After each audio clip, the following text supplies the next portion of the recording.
Alright, what up y'all? It's me, David and Josh. And we're back. This is a Patreon review.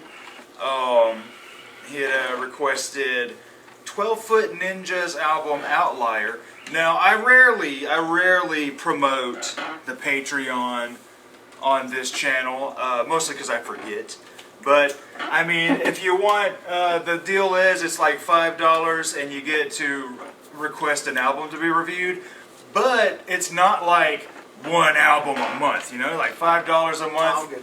You can request as many albums as you want, you know, not just one album a month. So $5, and if you got like 10 albums you want reviewed, drop them in there, you know, or save them for whenever. And it could be an album you love that we've never heard. It could be an album everybody loves. It could be an album everybody hates. You can even torture us and tell us to, you know, listen to some Katy Perry or something, you know, or some... That's not torture. I like Katy Perry. Oh, yeah, well, I mean, I like it's torture to some people. Torture to some. You can tell us to listen to, you know, Nickelback's Finest. You know, so, you know, anything. You can tell us to listen to the new Evanescence. I'm sure it's not gonna be that bad. I don't mind the one single, the Use My Voice. I was like, this is all right. This is pretty decent. She's come a long way since like the early. Yeah, it's not Hot Topic goth anymore. Well, she broke off. She looks like the Hot Topic goth girls. Mom. As moms now. You know, it's crazy. Well, she is a mom. It's Lacuna Coil if you take away the fucking metal out of it. Yeah, if you take the male singer out of Lacuna Coil. Yeah, I always thought... And the heavy metal out of it, it's... Well, there's metal in it. Yeah, I mean, her and Lacuna Coil still have... Still love some Lacuna Coil, though. That's one of them. They're a lot more gothic. Yeah, a little goth metal band. I still sadly only have Coma Lies and Karma Code. I gotta check out the rest of their stuff. The ones after the newest one, it just came out. One recent, I know. Like last year, actually. There was one that was recent, which I actually meant to check out. I know it came out though. But we're talking about the newest. It's a couple years old now, but it's the newest 12 Foot Ninja album. It's about 5 years old. No, that's not that old. But apparently they got a new album.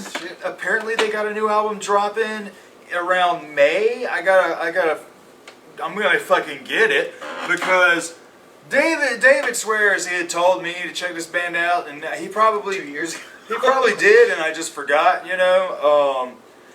And then yeah, so we got the request. And I ordered the album on Amazon. I got the auto rip that morning, so I listened to it, and I was like, holy fuck. Why haven't I fucking heard these guys before? So I went... Dear Lord, I just noticed something.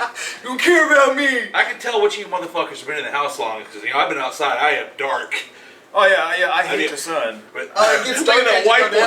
Yeah, it's a color gradient. I'm in office, man. I'm in an office all the time. We're at home, man. I hate outside. Yeah, I hate spent the last 4 days outside. I'm a typical goth on the inside, man. I was like, I hate the outside. You can still get so I went ahead and I got a hold of their first album.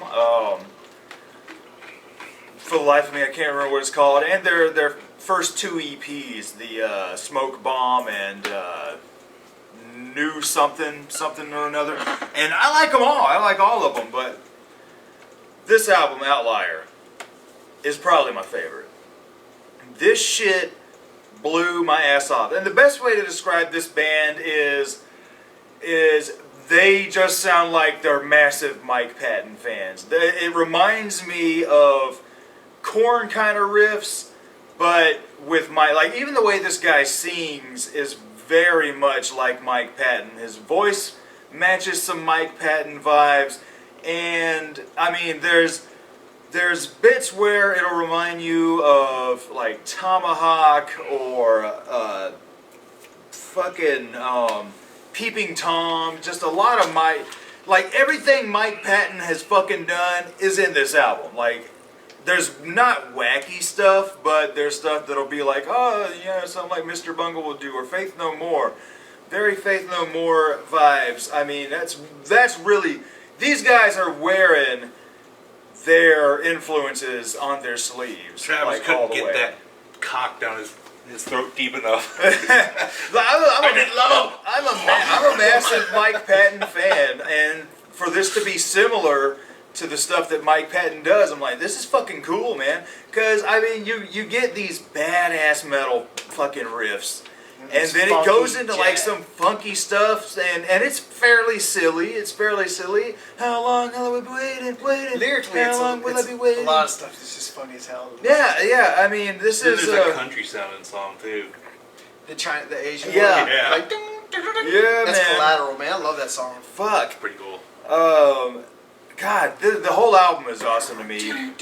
But I mean, there's little It's all funky over the bits, place. there's jazzy bits, there's Spanishy bits. There's Asian Yeah, style, lots like, of Asian sitar stuff, which is really cool. Yeah, and you get that across all of their albums, which is awesome to me. Like the first EP, there's hardly any metal on it. There's like reggae stuff and like a southern kind of song, and it's just all over the place. This band has actually really impressed me, and from the first moment of this album starting off, it was like, I need to get more from these guys.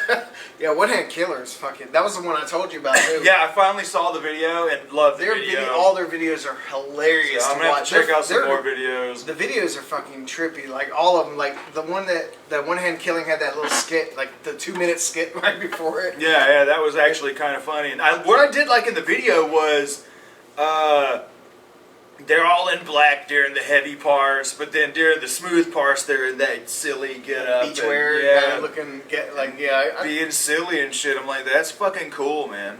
The one thing I would say, the downfall of this is that a lot of the songs kind of like they just blend.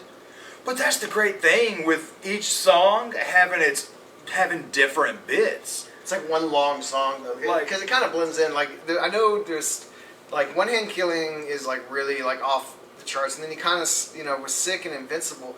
Those two kind of sound similar to me because they kind of use the same similar ones. So it kind of just you kind of forget them, and then like like man, what was the other one? But it's all like real memorable though for me. Like, Oxygen. I didn't like Oxygen. Collateral though, that's the one with the Asian guitar into it. That's the one where like all God's children could give a fuck. Yeah, and they're like Collateral, like ding ding ding ding ding, yeah, like that shit. And I like how they're timing. Yeah, man, these dudes are impeccable, man. Like they're hopping in, like you have that. It's like if Korn was a prog band fronted by Mike Patton. Yeah, I mean it's pretty badass, and it ends well. And every song's, I mean, mostly good. Like I said, I didn't care for Oxygen that much. That's probably my least favorite song on it. But is that the one? Which one is Oxygen? I think Point of View is one of the more ones where I'm kind of like, but it's fine. Yeah, I mean, but it is it's a really good album. That's all I really can say. Yeah, man, it's definitely fun solid band, as and, fuck. I'm a fan. Yeah, I heard them on Sirius XM for the first time a few years ago, and I was like, damn, I told you about it, obviously. And I forgot. You know me. You gotta keep reminding you. Yeah, you do gotta keep saying. You gotta keep telling me, man. Did you check it out? Did you check it out? You gotta keep. Like, you know how long it took me to finally buy that Devin Townsend. Right. It you was don't like, regret it though. You know how long it took me to get you to start listening to Mindless Self-Indulgence? Yeah, it took a minute. You need to hop on some more Devin Townsend though. I do. I'm slow on some guys. You're missing out on a lot of their It's got to fit my vibe, man. It's got to fit my vibe. Or when I buy it, if I'm not vibing on it, it's gonna sit for a minute and I'm not gonna touch it until my vibe gets in that section. So it's like I go through a phase like every month. I'm like in a different vibe, trying to find something different. And I mean, I've only got one more Ginger album to buy, but right now the vibe changed. So I'm like, I'm not trying to get into this kind of metal stuff right now. I'm like, where's my mind going now? That's why I'm buying all this Offspring now, mostly just to get our ranking the Offspring albums coming soon. out of the way. I finished that a year ago. We'll get to Kitty But sooner. it makes more sense. Yeah, we're gonna definitely do. I got a list in my phone of all the videos we're planning. I'm constantly adding to it. But yeah, we got Kitty coming up. Because I really wanted. Hell, we've been talking about doing a Kitty retro for about 5 years now. Just keep You know. it. But you gotta give me your thoughts there, Josh. I just didn't like the jazzy parts. That's it. what blows my mind. Because this sounds like a really good new metal band, and you get jazzy parts, and I'm like, That's another thing. This is like new metal Josh as is fuck. the least classy person of us. I don't like jazz. That shit don't sound That is like not Redneck by music. Lamb of God. That was- Fuck you. That's what jazz is when you take the B team squad of fucking musicians. Like, I like to what's the just- note? How do you play a song? Oh, no, just make up shit. It's what it is. So it's Tool. Yeah, pretty much. You're the same shit. And so It's no, a good I album. think you're missing the point of the whole funk though, because you gotta think about it this way. Not the funky. I love the funk. The funk in it shit is really good. The jazz is jarring. Oh, I love Like it. I love that I that love jazz it. piano at the end of that one song. So It's like, fucking good. it's very It's just so proggy. damn. I don't like prog. That's the thing. Yeah. I Yeah, don't he like does prog. right. He's not a good. prog guy. If you It's- want straight metal, then yeah, you're not gonna like them. But if you want some No, metal that's and then that's- give it a little that bit shit's different, good. But see, they're doing stuff that no one else does. Like they made it on the radio, and all those other bands sound like Iperville. They all sound like that now. But there's a new kind of. They're saying there's a shift right now happening with a lot of the radio music. Like, Listens to the radio anyways. More. yeah, lots of people. That's why. Everything right now has to sound like 80s music. And Well, pop side of it. But Yeah, the pop side The of it, rock yeah. side of it. I don't know what's is- happening on the rock side, at least in the mainstream. They're right saying, now. well, let's see, what's his name? The punk rock NBA dude. Yeah. He was saying that he thinks like punk rock or punk pop punk, whatever. He said that's coming out a lot more like because of like MGK, Machine Ugh. Gun. He did a pop That punk. is not a good album. Yeah. So a lot of it's like pop punk stuff now is being Which is popular. fine. And then you he's know. saying that like he says butt rock is coming back. 'Cause a Butt lot of rock bands is coming back because butt rock never went anywhere. There's always going to be like 3 massive butt rock bands. When forever. You know what I mean? forever. Like Five Finger Death Punch picked up where Nickelback left off. Nickelback's still there though. Nickelback is still there, but that's They're what like I'm saying. King still. That's what I'm saying is there's gonna be somebody else is gonna drop off, another one's Dead gonna Man. replace them. Yeah, they call it theory now. Yeah, I mean, it's those guys, those motherfuckers. Butt rock is here to stay forever, sadly. No, Sad is the lead singer for Five Finger Death Punch. Is actually an amazing good music. He's very musically talented. Like I said, when he was in Devil's Carnival, Oh yeah. I keep forgetting. he's he was in the that. pit of the. Yes, I remember that. He's actually really good. It's just that music that they make just sucks. Yeah, it's repetitive garbage. That's what it is. And I've explained Because this. he has a before. voice that would be pretty good. There for are, a if unique you really want to know genre my right now. opinion, there are many videos that we've done that we've brought up Five Finger. I'm always like, their only good album is their first album because it was the different one. And I hate Everything them. else is the I same. hate what I hear so much that even though David says that first album is good, it just turns me off, and I just don't want. I don't care to listen to that one, even if it might be good at all. He's but- got a unique sounding voice, so that's one of the He issues. was better in Moto Grader. He hasn't been able to. His problem is that. Yeah, we're getting off topic, but we'll get back on in a second. His problem, Ivan Moody's problem is, to me, is that What a name! Ivan Moody, yeah, because he's former alcoholic now, whatever. He's been sober for like a year or something like that, 2 years, somewhere in there. Ivan No Fun Now. Right, but when he did Moto Grader, lyrically, that band's amazing. The first album, and then they came out with a second album with a different singer, and that's pretty good actually. If for new metal, it's a new metal band. They're still new metal. It came out in like 2017, so it's pretty recent. Oh damn! But the one with Ivan Moody, though, when he was in there, he could write lyrically. And then he showed it. There was another band that he was in. I can't remember what it was called. That was also pretty good, like Moto Grader, lyrically. And then his first album for Five Finger, lyrically, was really good, which is the reason why I liked it, because I like Ivan Moody's voice. I hate his lyrics, and I hate the sound. Every song is the same, pretty much, and that's the worst things, like, Ivan Moody hasn't been able to write. And they do some of the most lame-ass cover songs. Or the songs they always cover are like good, memorable songs, but they just do it lame as fuck. They bro it up.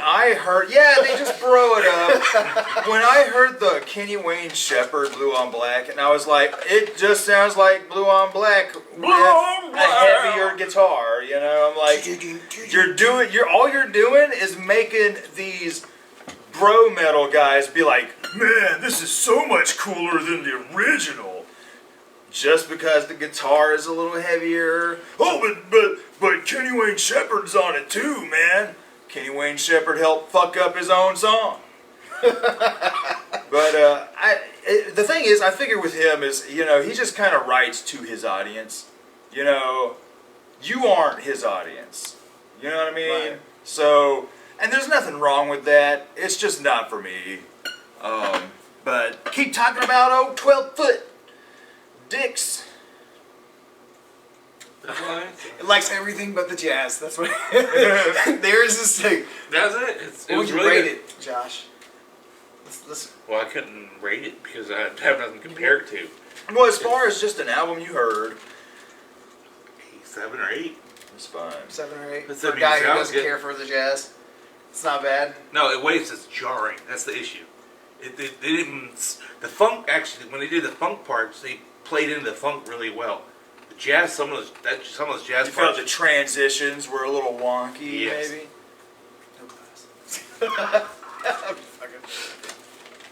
I would rate, but it's a good 9 for a good metal album that has some different, something different that no one else does that much well.